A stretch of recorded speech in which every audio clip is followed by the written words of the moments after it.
In this video, we'll let you know what Scrum is, all in less than 6 minutes. A project involves collaborative effort to create a new product, service, or other result as defined in the project vision statement. Projects are impacted by constraints of time, cost, scope, quality, resources, organizational capabilities, and other limitations that make them difficult to initiate, plan and estimate, implement, review in retrospect, and release. It is therefore important for organizations to select and practice an appropriate project delivery methodology. This is where Scrum comes in. So what is Scrum? Scrum is one of the most popular Agile methodologies.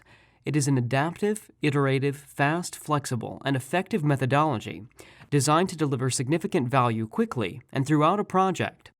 Scrum ensures transparency and communication and creates an environment of collective accountability and continuous progress. The Scrum framework, as defined in the SBOC guide, is structured in such a way that it supports product and service development in all types of industries and in any type of project, irrespective of its complexity. Let's now look at the 6 key principles of Scrum. The first Scrum principle is empirical process control, which is based on the ideas of transparency, inspection, and adaptation. Next is self-organization. Scrum is designed for today's employees who have much more knowledge to offer than just their technical expertise, and who can deliver greater value when they're self-organized. The third principle is collaboration, which involves all the stakeholders working and interacting together to deliver the greatest value.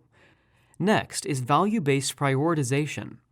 Requirements and their respective tasks are prioritized based on the value they hold for the customer. This way, the requirements which are the most valuable to the customer are done first, leading to increased ROI. The fifth principle is time boxing. Time is the most crucial factor in Scrum projects, and meetings and work periods are time boxed. The daily stand-up meeting is a 15-minute meeting.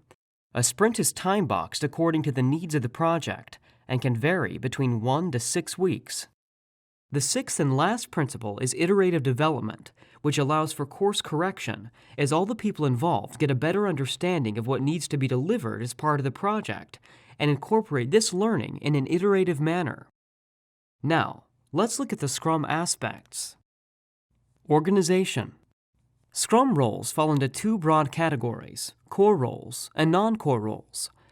The core roles include the product owner, who is responsible for articulating customer requirements and maintaining business justification, the Scrum Master, who ensures that the Scrum team is provided with an environment conducive to complete the project successfully, and the Scrum team, who is responsible for understanding the requirements specified by the product owner and creating the deliverables of the project.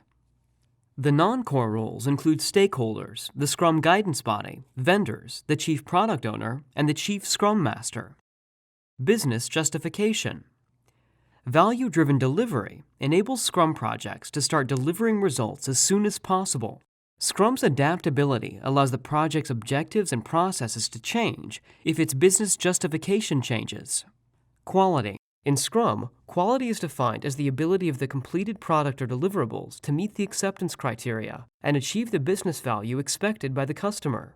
To ensure a project meets quality requirements, Scrum adopts an approach of continuous improvement, whereby the team learns from experience and stakeholder engagement to constantly keep the prioritized product backlog updated.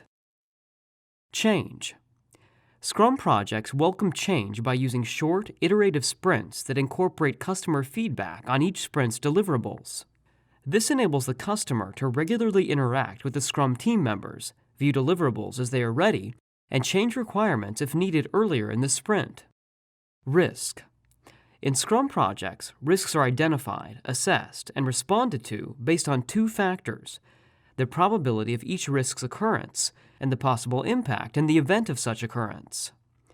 Let's now briefly look at the Scrum processes. This diagram illustrates the Scrum project's flow. As you can see here, the Scrum cycle begins with a stakeholder meeting, during which the project vision is created. The product owner then develops a prioritized product backlog, which contains a prioritized list of business and project requirements written in the form of user stories. Each sprint begins with a sprint planning meeting, during which high-priority user stories are considered for inclusion in the sprint.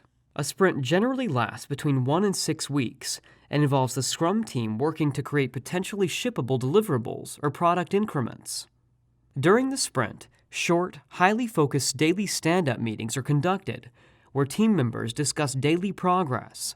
Toward the end of the sprint, a sprint review meeting is held, during which the product owner and relevant stakeholders are provided a demonstration of the deliverables. The product owner accepts the deliverables only if they meet the predefined acceptance criteria. The sprint cycle ends with a retrospect sprint meeting where the team discusses ways to improve processes and performance as they move forward into the subsequent sprint. Voila! We just covered the principles, aspects, and processes of Scrum in less than 6 minutes.